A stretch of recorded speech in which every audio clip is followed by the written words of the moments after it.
नमस्कार, खूप खूप स्वागत आहे तुमचं नीलम्स रेसिपी मराठीमध्ये। आज आहे वर्षाची शेवटची संकष्टी, म्हणून नैवेद्य केलेला आहे। नैवेद्य मी केलेला आहे कांदा लसूण न वापरता। खूप साधा सोपा नैवेद्य आहे आणि खूप छान टेस्टी आहे। कांदा लसूण सुद्धा न वापरता केलेला आहे। चला तर मग रेसिपीला सुरुवात करूया। त्याआधी चॅनलला नक्की लाईक करा, शेअर करा आणि सबस्क्राईब करा। सगळ्यात आधी आपण मोदकाचं सारण बनवून घेऊया। पॅन घेतलेला आहे मी, पॅनमध्ये 1 चमचा तूप घालायचं आहे। त्यामध्ये 1 वाटी गूळ घातलेला आहे। गूळ तुपात थोडासा परतून घ्यायचा आहे आणि मग यामध्ये मी 1 अख्खा नारळ किसून घेतलेला तो घालणार आहे। तुम्हाला असं वाटणार सुद्धा नाही की हा नैवेद्य कांदा लसूण न वापरता केलेला आहे, तितकाच खूप टेस्टी लागतो। आता गूळ आणि खोबरं चांगलं एकजीव करून घ्यायचं आहे। हे सगळं एकजीव करून घेतलेलं आहे मी। मग अर्धा चमचा वेलची पावडर घालायची आणि काजू बदामचे तुकडे घालायचे। हे ऑप्शनल आहेत, तुम्हाला हवे असतील तर घाला। ह्यामध्ये तुम्ही खसखस सुद्धा घालू शकता। आता हे सारण झालेलं आहे, आपण साईडला ठेवून देऊया सारण। इथे मी कुकरला डाळ घातलेली, तुरीची डाळ 3 तास मी भिजत ठेवलेली 1 कप। आता ती कुकरला घालायची। ह्यामध्ये आपण साधं वरण करतोय, फोडणीचं वरण करत नाहीये। यामध्ये हळद घालायची आहे, थोडंसं जिरं घालायचं 1 टीस्पून आणि हिंग घालायचं आहे। हिंग थोडंसं अर्धा चमचापेक्षा थोडंसं कमी घालायचं। टेस्ट खूप छान येते, हिंगाचीच ह्याला टेस्ट असते। हे वरण आहे साधं वरण, ह्याला फोडणी देत नाही। झाकण लावून आपण ह्याला 3 शिट्ट्या करून घेणार आहोत। झाकण लावून मी हे बाजूच्या गॅसवरती ठेवते आणि इथे भाजी करायला घेणार आहे मी कोबीची भाजी अतिशय सुंदर झालेली। पॅन घेतलेला आहे, पॅनमध्ये मी तेल घातलेलं आहे। तेल घातल्यानंतर तेल चांगलं तापलं की 1 चमचा मोहरी घालायची आहे, 1 टीस्पून मोहरी चांगली तडतडू द्यायची आहे। फोडणीची कधी पण मोहरी चांगली तडतडू द्यायची, नाहीतर मग ती कच्ची कच्ची लागते। मोहरी तडतडली की ह्यामध्ये जिरं घालायचं आहे। असं क्रमाक्रमाने फोडणी द्यायची आहे। जिरं चांगलं फुललं की मग ह्यामध्ये मिरची घालायची आहे।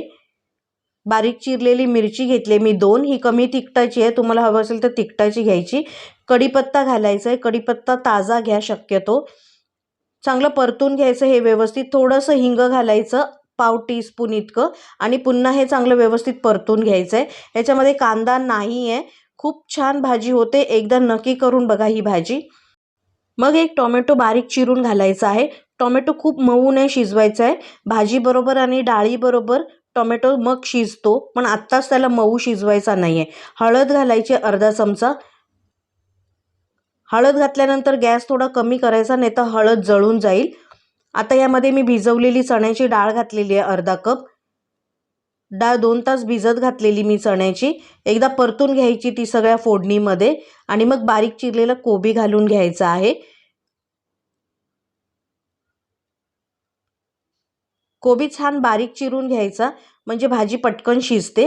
आता हे सगळं मिक्स करायचं, चवीप्रमाणे मीठ घालायचं आणि सगळं मिक्स करून भाजी वाफेवर शिजवायची आहे मंद गॅसवरती। गॅस मंद करायचा, झाकण ठेवायचं आणि वाफेवर शिजवून घ्यायची आहे। तोपर्यंत भाजी शिजेपर्यंत आपण आलू मटरचं वाटण बघूया काय घेतलेलं आहे। टोमॅटो घेतले तिथे 2 मोठे बारीक चिरून, 3 हिरव्या मिरच्या घेतल्यात, कमी तिखटाच्या मिरच्या आहेत, आणि थोडंसं आलं घेतलेलं आहे। ह्याची आपण पेस्ट करून घेणार आहोत।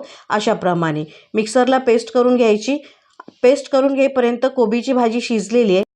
एक चण्याच्या डाळीचा दाणा असं चेपून बघायचा बोटांमध्ये, शिजली की समजायचं भाजी शिजलेली आहे। आता वरून यावरती खोबरं घालायचं आणि कोथिंबीर घालायची। खोबरं आणि कोथिंबीर घातल्यानंतर कधी पण शेवटी घालायचं आणि गॅस बंद करायचा, त्याला खूप जास्त वेळ शिजवत नाही बसायचं। आता मी खोबरं घातलेले, कोथिंबीर घातलेले, गॅस बंद करायचा। आता आपण दुसरी भाजी करणार आहोत। कोबीची भाजी तयार झालेली आहे। आता मी आलू मटरची भाजी करते आहे। कढईमध्ये तेल घालायचं आहे 2-3 टेबलस्पून इतकं।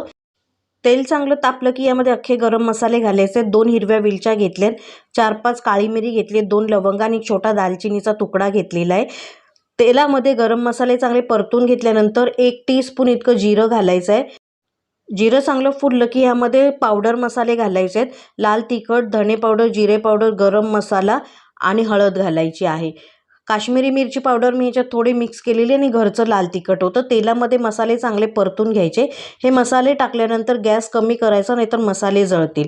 मग त्यामध्ये ही टोमॅटोची पेस्ट घालायची आहे, ती चांगली परतून घ्यायची।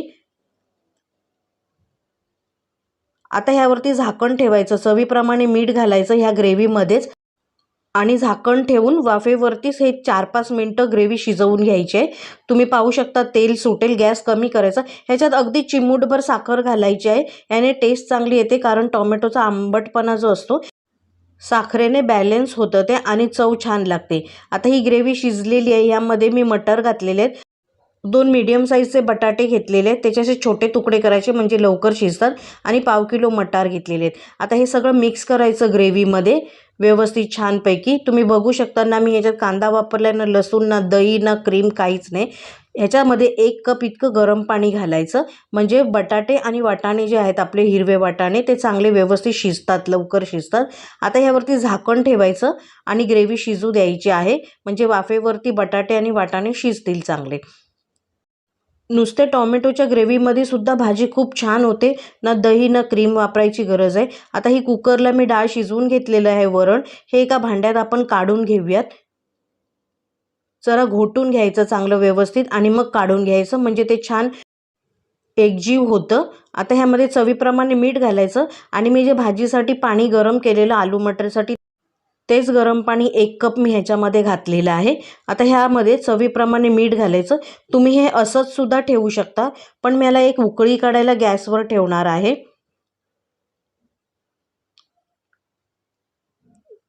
चांगली उकळी आलेली आहे वरणाला, तुम्ही बघू शकता. तुम्हाला हवं असेल तर तुम्ही ह्याच्यात एक छोटासा गुळाचा खडा घातलात तरी चालेल. चांगली उकळी आल्यानंतर थोडंसं ओलं खोबरं घालायचं आणि कोथिंबीर घालायचे. याने टेस्ट खूप चांगली येते.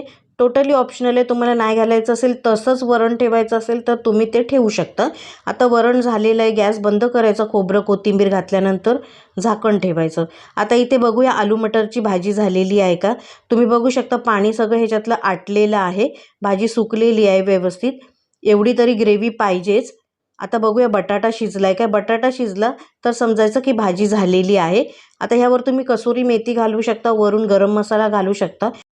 पण मी भाजी शिजतानाच मसाला चांगला गरम व्यवस्थित घातलेला, त्यामुळे घालायची वरून गरज नाही आहे. वरून मी फक्त कोथिंबीर घालणार आहे. तुम्ही बघू शकता भाजीचा रंग, भाजीला किती ग्रेव्ही आहे ते. फक्त टोमॅटोमध्ये ना दही घातले, ना क्रीम घातले, ना काहीच घातले. कोथिंबीर घातल्यानंतर बस गॅस बंद करायचा. भाजी तयार आहे. साईडला ठेवून देऊयात आपण. आता आपण मोदकाचं पीठ भागवून घेऊयात. पॅनमध्ये मी 1 कप इतकं पाणी घातलं आणि पाव कप इतकं दूध घालायचं आहे. ह्याने पांढरे शुभ्र मोदक होतात. थोडंसं मीठ घालायचं चवीप्रमाणे, म्हणजे पारी जी असते ती अळणी लागणार नाही. आणि 1 चमचा तूप घालायचं. आता 1.25 कप मी पीठ घेतलेलं, म्हणून मी पाव कप दूध घेतलं आणि 1 कप पाणी घेतलं. जर तुम्ही 1 कप पीठ घेतलात तर 1 कपच पाणी घाला. पाण्याला उकळी आल्यानंतर गॅस बंद करायचा आणि पीठ घालून घ्यायचं आहे तांदळाचं. आता हे पीठ चांगलं व्यवस्थित मिक्स करायचं. गॅस मी बंद केलेला आहे. सगळं मिक्स करायचं आणि यावरती 2 मिनटं झाकण ठेवायचं. पीठ पाण्यात व्यवस्थित मिक्स करून घ्यायचं आहे. झाकण ठेवायचं 2 मिनटं. 2 मिनटानंतर हे पीठ परातीत काढून घ्यायचं पसरट आणि पेल्याने पीठ मोडून काढायचं. ज्या गुठळ्या होतात त्या मोडून काढायच्या आहेत पेल्याने. बघू शकता तुम्ही. आणि मग नंतर पाण्याचा हात लावून पीठ चांगलं व्यवस्थित मळून घ्यायचं. मी मळून घेतले बघा, असं लोण्यासारखा गोळा झाला पाहिजे, म्हणजे पारी जी आहे ना ती फाटत नाही. आता छान गोळा झाल्या. अर्ध पीठ तुम्ही डब्यामध्ये झाकून ठेवायचं आणि पाहिजे तेवढेच गोळे घ्यायचे, थोडे थोडे असं. चाळणीत मी केळीचं पान लावून घेतलेलं आहे. तुमच्याकडे हळदीची पानं असेल तर ती सुद्धा लावू शकता तुम्ही. हळदीच्या पानाचा खूप छान सुगंध येतो. सारण तयार आहे. आता आपण मोदक करायला घेऊयात. मोदकाचा एक गोळा घ्यायचा, लिंबापेक्षा छोटासा, आणि इतकी पातळ पारी दिसेल ना तुम्हाला, बघा माझी बोटं पण त्याच्या मागून दिसतील तुम्हाला. चांगली पातळ पारी वळवून घ्यायची आहे. थोडा थोडा पिठाचा हात लावायचा, म्हणजे चिकटणार नाही. आणि जसं तुम्हाला वाटेल की पीठ चिकटते हाताला, तर हात पुन्हा धुवायचे आणि पारी करायची. नाहीतर मग काय होतं, ते पीठ फाटतं आपण पारी करताना. बघू शकता तुम्ही माझी बोटंसुद्धा दिसत आहेत. आता ह्यामध्ये सारण भरायचं आणि कळ्या पाडून घ्यायच्या आहेत ह्याच्या अशाप्रमाणे. तुम्हाला नसेल जमत तर तुम्ही डायरेक्ट साच्यामध्ये सुद्धा मोदक करू शकता. अशाप्रमाणे कळ्या करून घ्यायच्या आहेत आणि मोदक बंद करून घ्यायचा. आता हे सगळं जेवण होतं. नुसता मोदकाचा व्हिडिओ नाही मी तुम्हाला डिटेलमध्ये सांगायला. असं छान वळवून घ्यायचं आणि वरती टोक आलेलं तर ते काढायचं. मी विसरली, खूप मोठं टोक झालेलं ते माझं. असं वरचं टोकाचं थोडंसं पीठ काढून घ्यायचं आणि हा मोदक जो आहे ना तो पाण्यामध्ये बुडवून वाफवायचा, म्हणजे तो फाटणार नाही. पाण्यात बुडवायचा आणि चाळणीमध्ये ठेवायचा. पाणी उकळलेलं आहे. उकळी आल्यानंतर चाळणी ठेवायची आणि 12 ते 15 मिनिटं मोदक वाफवून घ्यायचे आहेत.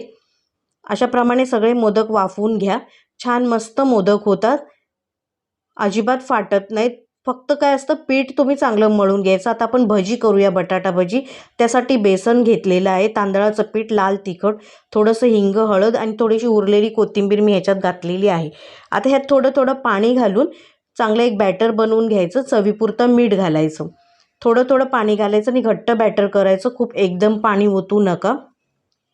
खूप छान मस्त बटाटा भजी होतात आणि पटपट होतात. फक्त 2 मोठे बटाटे घेतलेले, त्याची खूप बशी भरून भजी झालेली, एक मोठी प्लेट.